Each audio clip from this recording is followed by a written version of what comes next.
17 members and associates of the Hells Angels are facing criminal charges in a violent attack. Federal agents allege the outlaws sold drugs, traded firearms, and engaged in insurance fraud and even tampered with government witnesses. We have learned there is cell phone video as well as surveillance video of evidence in this attack. The U.S. Attorney characterized today's raids as historic, the largest federal bust on organized criminal gang activity. Retaliation is common for crimes involving biker gangs. However, it could happen anywhere because of how interconnected gangs have become nationwide. The 3-year investigation resulted in 42 federal indictments on a variety of charges, including racketeering, money laundering, drugs, gambling, insurance fraud, and extortion. There's a bunch of bikers up here, and they're shooting guns and stuff. I need the police now. Play on foot going towards 2nd Street. Okay, receive. Then you see a pack of Hells Angels going by, people are going to want to look. Next thing you know, cars, because they're just staring at us and not paying attention to stop traffic. If you wanted to break the law on an everyday norm, you should have joined a street gang. That's what they're known for. That's what they do. You're not allowed to steal cars on my block. We steal those cars. I mean, it was so bad by us in Vegas. I was in the pool swimming, and the guys came back, "Hey, Pee-wee, the cops are here. They want to talk to you." I said, "Well, go talk to them. Find out what they want." And they came back, they go, "They want to talk to you." Typically, if you leave the club, if you haven't been in for 10 years, you're automatically out there. Got put out in 2006, back in 2007, wound up going into Chattin 2011. Came out of there, I had 4.5 years to walk off with zero support from that club.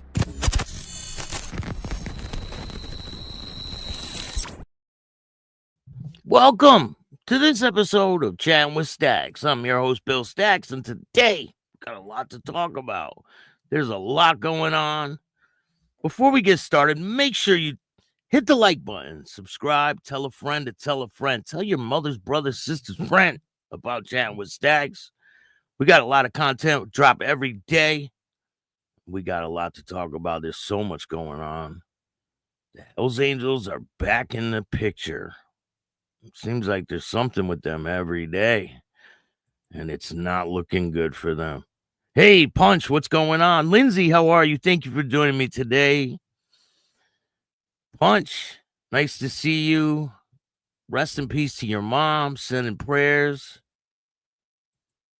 Got a lot of big things going on. If you guys don't know, stealing Manhattan, it's about to be something huge.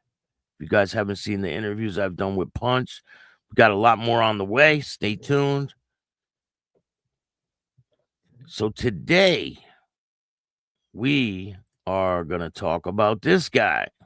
This is the president of the Hells Angels in Indiana. So police say leader of the local Hells Angels group arrested on drug charges in Marshall County. Bourbon, Indiana. Police in Marshall County say they have arrested the president of the local Hells Angel charter on various drug charges. 46-year-old Norman Tackett of Bourbon was arrested during a drug raid at his home on South Harris Street in Bourbon. Police say they seized what they believe is methamphetamine, items related to dealing meth and drug paraphernalia. Tackett is charged with dealing meth, possession of meth, and maintaining common nuisance. Let me show you a picture of what has been seized. Bam. They are not playing games. They got his cut. They got a bunch of drugs on the table, a bunch of packaging materials. They got a stack of money up there on the left. So,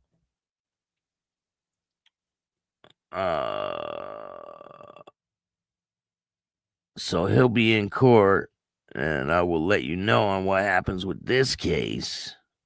You know, probably someone talking, you know. But there's not really too much information. It's just that he was arrested and they seized all this stuff during the raid. But when more information is available, I'll definitely bring it to you. So there's a video out there of another Hell's Angel. I think it's in, South Carolina. Let me see exactly where it is. North Carolina. It's in Wilmington, North Carolina. So there's a video of a Hell's Angel. That's him in the red shirt. His name is Mohammed Lasbidi. And he attacks 2 or 3 people. It looks like a gas station or something. But the video is on Patreon. I cannot play it on YouTube. The video is on Patreon. If you guys want to go see it, go over to Patreon. I'll put a link there's one in the description of this video, but I will put one in the chat if you guys want to go check it out. He's in there waiting on, I don't know, some food or something, and all of a sudden he starts attacking people inside it looks like a gas station.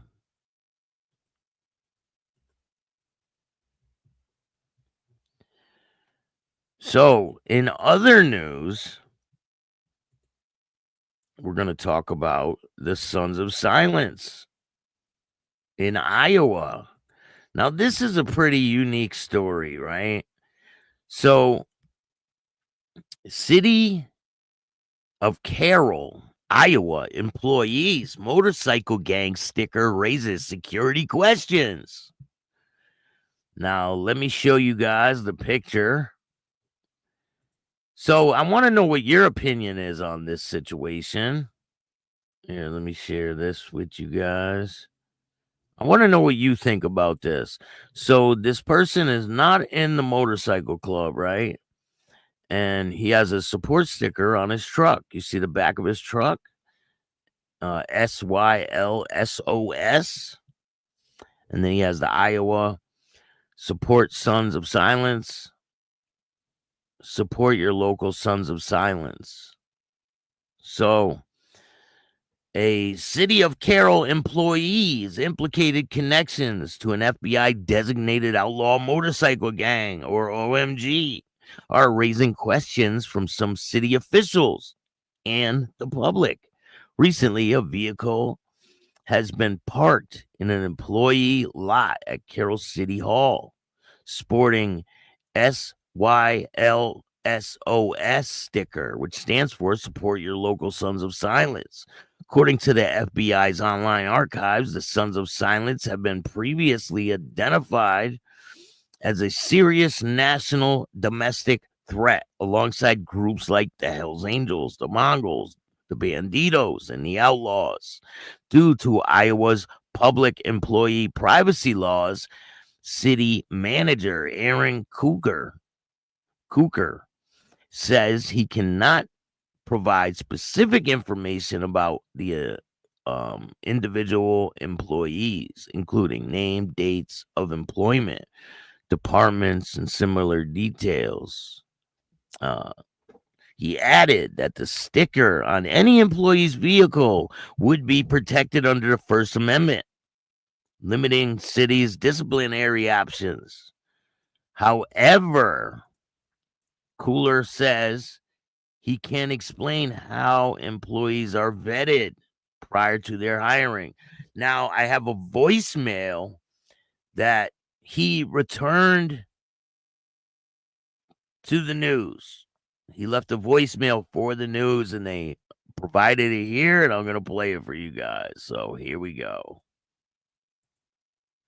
By law, I can't provide anything. If it's an employment matter, I can take that complaint and investigate that complaint, but the citizen will not get a response back as to what the results of that investigation turned up. Now, the city employee who works in law enforcement undergoes more extensive background check.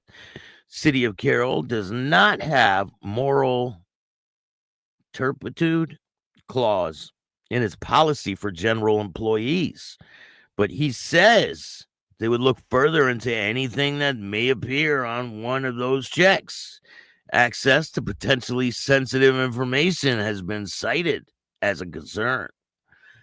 But Cooler says only staff in law enforcement fields have access to information not available to the general public.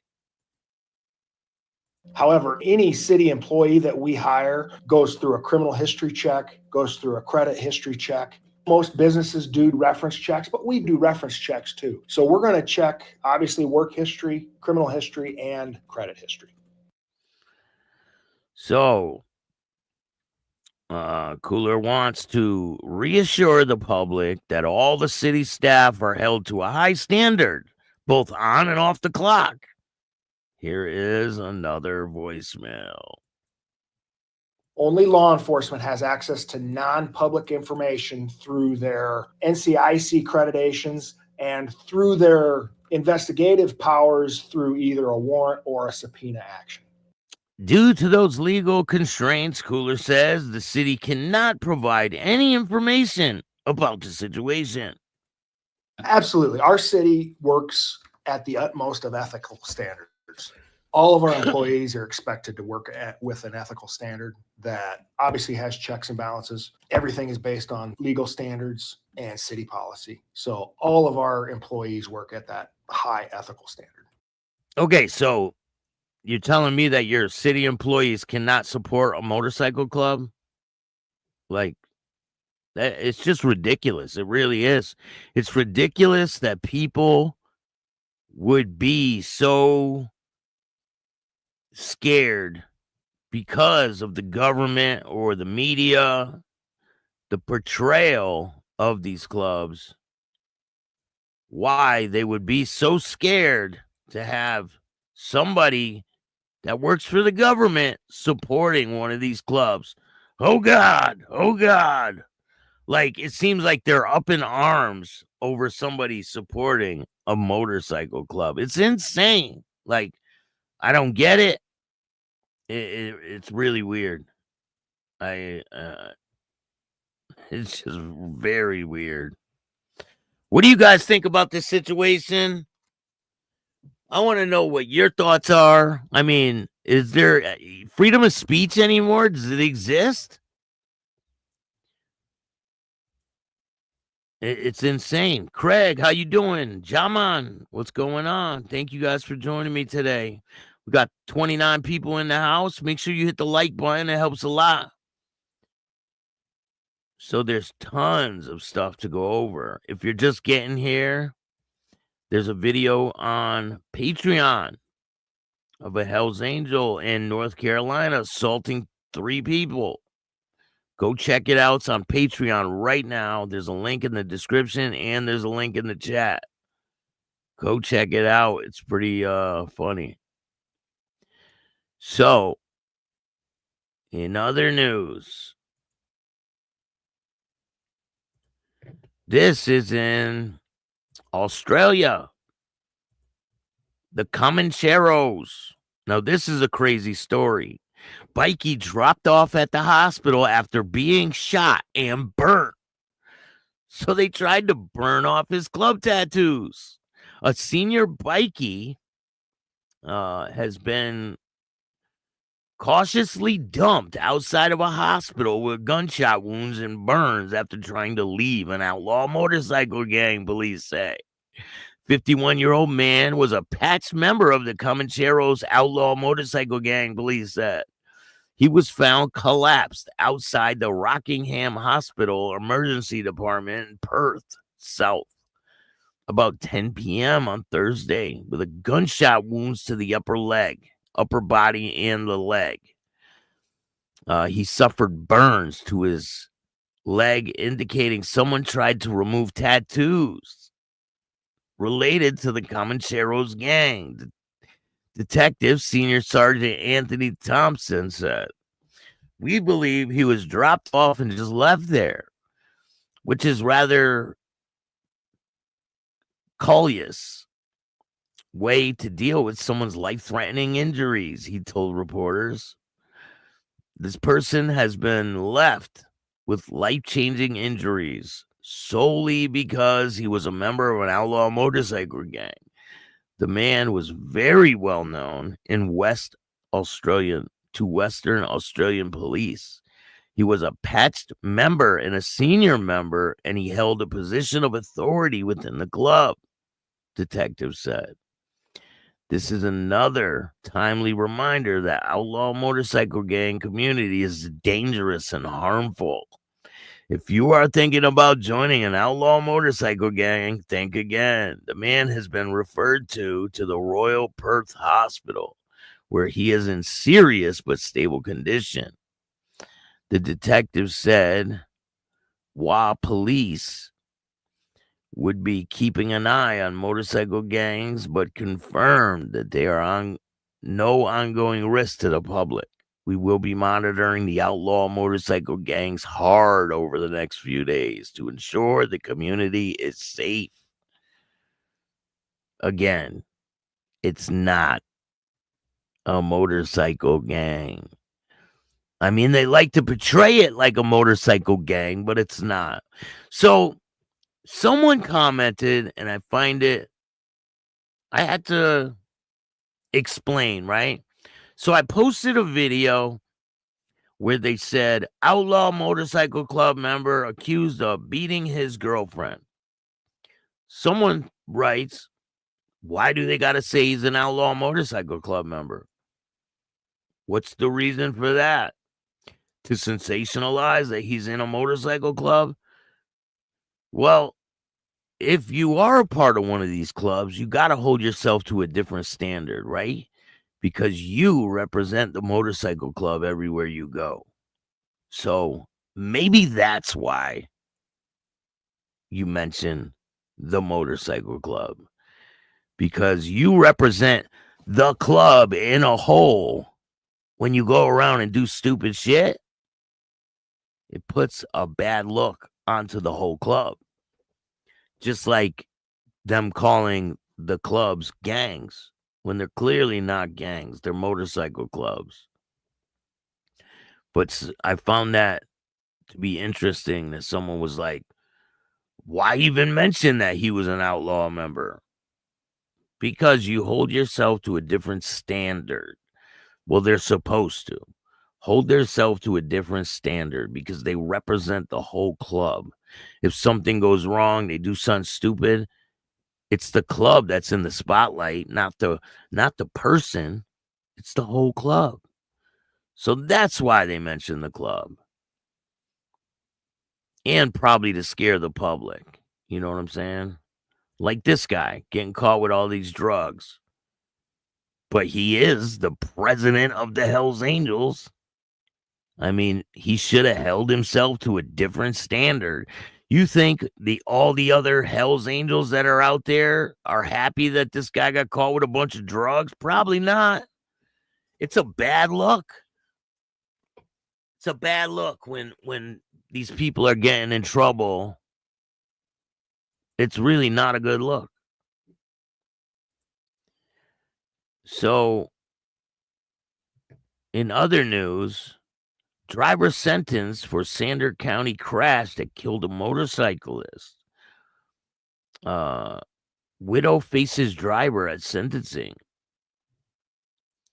This is in Nebraska, Wahoo, Nebraska. An investigation last year prompted the filing of charges 7 months after motorcyclist died in a collision with a car. It happened on a highway just west of Omaha on Thursday. The driver faced justice, and the victim's widow was there. Friends in the motorcycle club paid tribute to their fellow rider, Ben Roberts of Ralston, who was killed on a highway intersection near Meade, Nebraska, when a car pulled through a stop sign and into his path. No alcohol or distracted driving charges, the defense pointed out, but the driver, Tammy Bowen, received 2 years probation for misdemeanor vehicular homicide. I didn't know they had a misdemeanor vehicular homicide charge. I want her to fully understand she stole a life from everyone who knew Bennett is missing a piece of their heart forever. And from me to you, it hurts. The widow, Julie Roberts, told Bowen in court on Thursday. Following tears and tissues, Bowen addressed the judge and the victim's family. If I could take this day away, I would. It's my own heartbreak. I want to say how truly sorry I am for the loss of Bennett being taken away from you, she said. Besides probation, Bowen must come back to the Sanders County Jail 4 times over the next 2 years on Ben Roberts' birthday and the anniversary of the day he was killed. Each time she will be locked up for 48 hours. Bowen's friend said that's a fair sentence. It's not like she is out to hurt anybody, and now she can just get on with her own life. The family of the driver and the motorcyclist whose death she caused have different views of the sentence, but they do agree on one hopeful outcome to this tragedy: that the state might take a harder look at the intersections. For the first time since the fatal accident, the victim's mother came through the intersection. Yes, we need changes at the intersections so the person on the side of the road knows to wait until the other person goes through. Lewis Roberts said, or Lois. Bowman's friend said the intersection deserves some of the blame. What? It needs to be marked better. It needs to be a stoplight and not just a cross traffic. Cross traffic doesn't stop. Sarah Stednick said a flashing light warns all traffic that it's a busy intersection. Riding back through the Omaha, Josh Minder said he hopes the memorial there sends a message to drivers who share the road with motorcyclists. We're watching for you. We might as well be watching for us, he said. Bowman did have insurance coverage, so the victim's wife said she received settlement payment. It's a pretty sad situation here. I'll show you guys a picture of this dude. And just be aware if you're out there driving, be aware it's beautiful out and people are out there riding motorcycles. Here, let's watch this. Create your own sunshine with Jergens Natural Glow and Damn. Hold on. I'll put that on in a second when that ends.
Yeah, it is Omaha.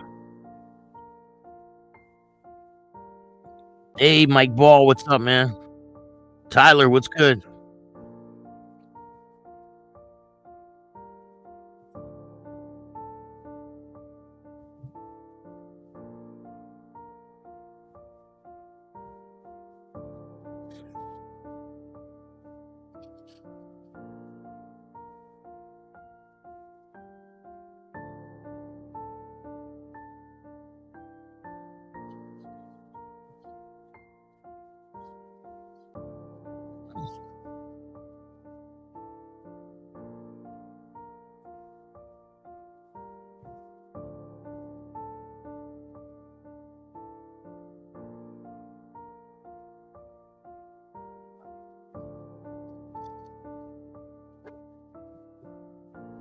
Naomi, what's good?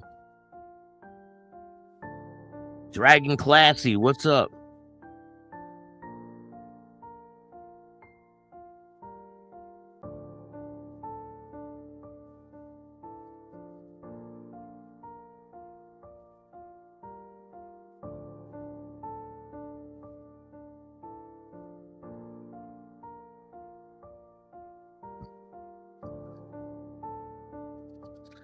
It's a sad situation. There's a lot of motorcyclists out there. Just be careful. Be aware of your surroundings.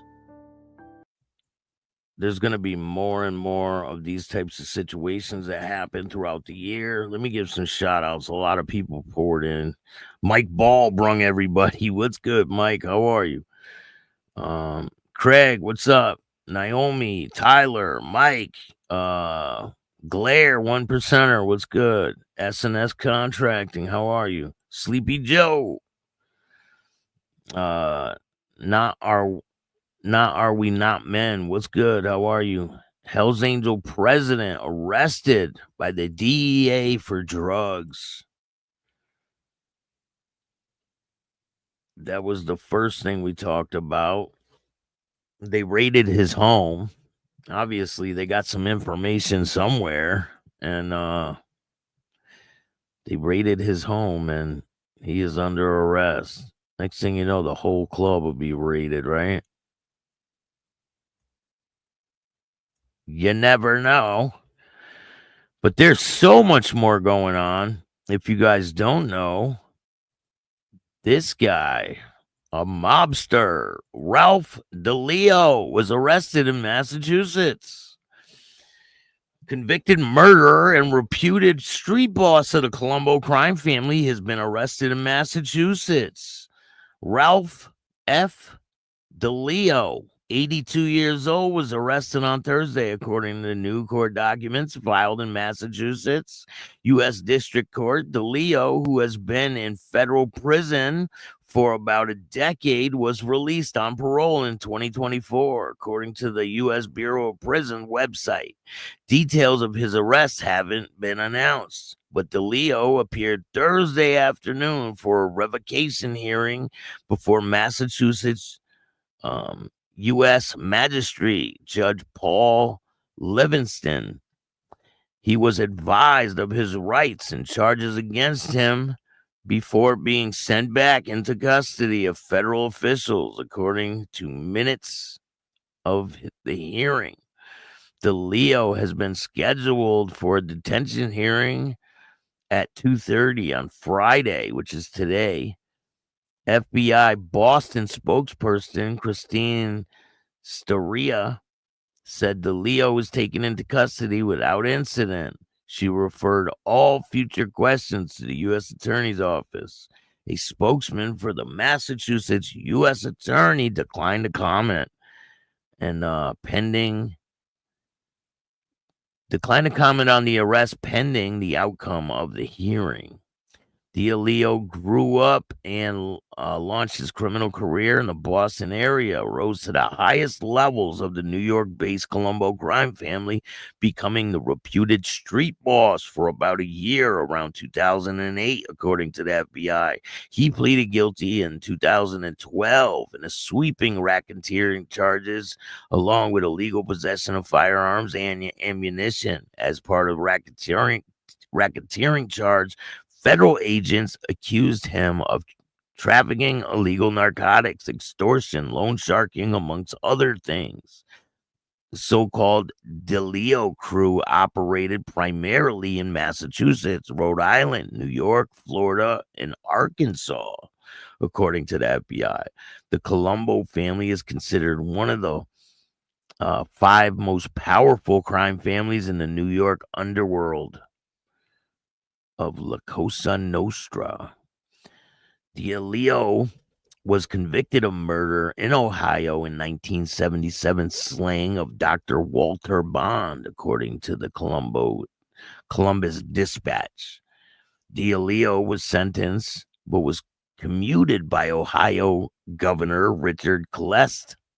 After serving 12 years, Klest told the Dispatch at the time he agreed to commute DeLeo's sentence because he was assured DeLeo wasn't going to be on the streets. Of course. Of course he commuted his sentence. Come on. Why wouldn't he? He's an upstanding citizen. He's just part of the Colombo family. He only got caught with drugs and a gun after that. No big deal, right? You can't make this shit up. You really can't.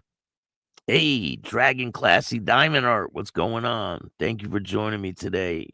Wildcard, how are you? First time here. Thank you for joining us. Carney's Ride, what's good? Corey, how are you? SC Good, what's going on? Congratulations on your new baby, Corey.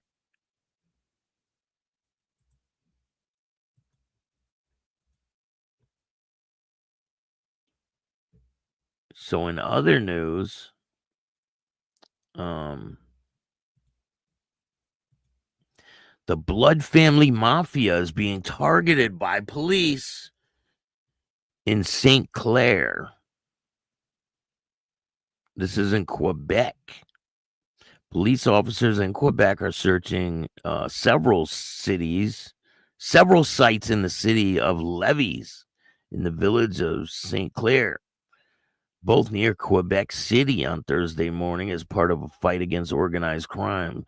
The addresses targeted as residences and commercial garage linked to the well-structured organization by influential members of the Blood Family Mafia in Quebec. The operation involves 80 officers from the SQ, the Royal Canadian Mounted Police, the Canada Border Service Agency, Montreal Police, and Quebec City Police, and more. It is a result of an investigation that began in February. A previous search in March led to the seizure of numerous firearms, including 2 assault weapons, and the arrest of 2 people in Saint Brazel. Information regarding the possession and trafficking of firearms can be reported, blah, blah, blah, blah. So there's a lot going on.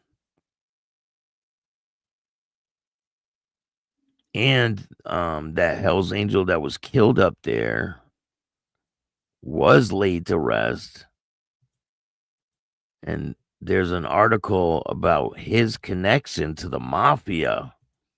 We're going to go over that at a different time. Hungover Closer, what's going on? How are you? Mark, what's good? Thank you guys all for joining me today.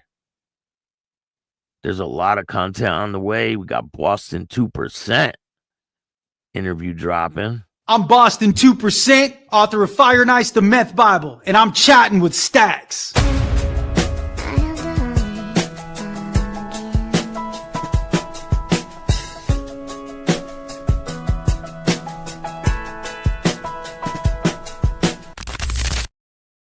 Oh, yeah. That one's pretty damn good. You guys don't want to miss that one. There's tons of interviews. Popcorn's on the way. There's a new Pee-wee. There's a bunch of interviews. If you want to see the full interviews, join the membership or join Patreon for exclusive content I cannot put on YouTube. Thank you. Shout out to Pee-wee. Pee Wee Speed Shop. Thank you, Lindsay. Make sure you check out Patreon. That's where you can find the exclusive content that I cannot put anywhere else. It's too graphic for YouTube. Here again. Police say leader of the local Hells Angels group arrested on drug charges in Marshall County. This is Bourbon, Indiana. Police in Marshall County say they have arrested the president of the local Hells Angel chapter on various drug charges. 46-year-old Norman Tackett of Bourbon was arrested during a raid at his home on S. Harris Street in Bourbon. Police say they seized what they believe to be methamphetamine items related to dealing methamphetamine and drug paraphernalia. Tackett is charged with dealing meth, possession of meth, and maintaining common nuisance, whatever that means. And there'll be more information regarding this situation coming soon. If you guys want to hear the exclusive content, join the membership on YouTube or join Patreon. You will not. Greed will always shut you down 100%. Or just don't even get involved in the first place. Then you don't have to worry about greed, right? I'm going to put pictures of the biker that was dropped off at the hospital with the gunshot wounds and the burns. I'm going to put that on Patreon because I can't put that type of stuff on YouTube. But the one where the Hells Angel was in the gas station assaulting the two people, that one's on Patreon right now. So go check it out. That's him on the ground. You could see a little bit of his red shirt. He goes and grabs a bat after, too. When he's walking out, he has a bat in his hand. Oh, yeah, I got something I want to show you before we go. Check out these high heels for the ladies. Oh, shit. You guys like those? I hope you guys have a safe weekend. Stay safe. I appreciate all you guys maintaining a common nuisance. You were running or in a trap house. Oh, shit. You saw those yesterday? Yeah, those are funny as hell, man. But I appreciate you guys. Have a safe weekend. Stay away from the bullshit. I hope you guys are all great. Thank you for watching. Hit the like button. Tell your mother's, brother's, sister's friend about Chatting with Staxx. And I'll keep bringing you the best content around. If you like this show, hit the like button, subscribe, hit the notification bell so you can get my videos every time they drop. And if you don't like this show, too fucking bad. Start your own podcast. I appreciate all you guys. And remember, don't be a bitch. And all new at 5, a major organized crime bust. 23 people under arrest now accused of stealing guns and cash. Today, police revealed 4 organized crime groups are wreaking havoc. From aggravated robbery to kidnapping, burglary, and more. Let's take a look at this. New pictures from court documents in this case. These are a few of the people who have been charged. And investigators say the money, tens of thousands of dollars, is all stolen.